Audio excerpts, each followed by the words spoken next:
it's a mixed neighborhood. It was a lot of lower class ethnic, and now there's a lot of hipsters moving in. So the income levels are coming up. The prices are going up. This is becoming like the other Brooklyn. We get a lot of actual freelancers, people that like edit photos or do like write-ups, a lot of computer work, a lot of graphic design, stuff like that. Almost like 95% of our customer base. It has not always been that way, but it is now.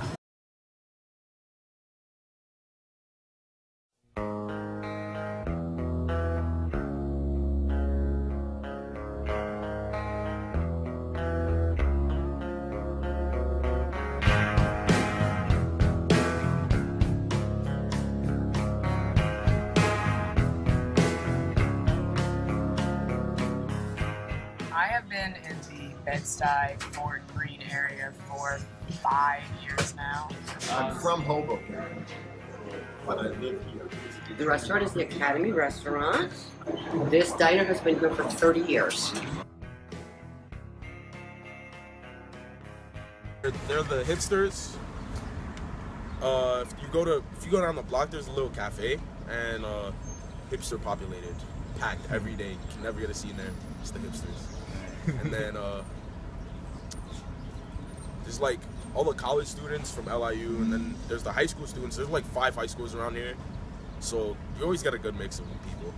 Okay, ethnically, I would say that at one time it was a predominantly African American clientele because that was the the demographic of this neighborhood itself. But now I would say it's a mix between African American, Caribbean, a lot of European, a lot of French, a lot of Irish. I hear a lot of Brogue all day long now.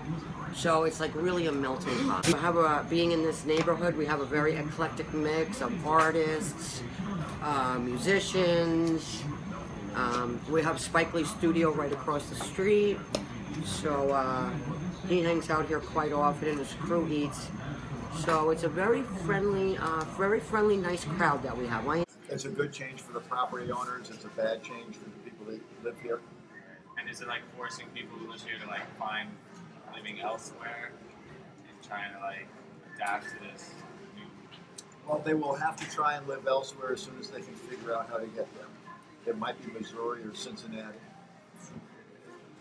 When you look around here and see a forest of cranes, and you understand that those are overseas millionaires that have to park their money someplace, even if they lose 20% because they can't leave it where it was. But when the average rents for a one-bedroom start going north of 2,000, and people cry at about 800, it was predominantly African American as a majority, and now that is down to scant. Now it's it's much more Caucasian. There's a smattering of Hispanic, not much, but it wasn't African American enclave before. It's predominantly white Caucasian, but there is diversity that happens. I don't see like the same every single day, but it's still predominantly in this area.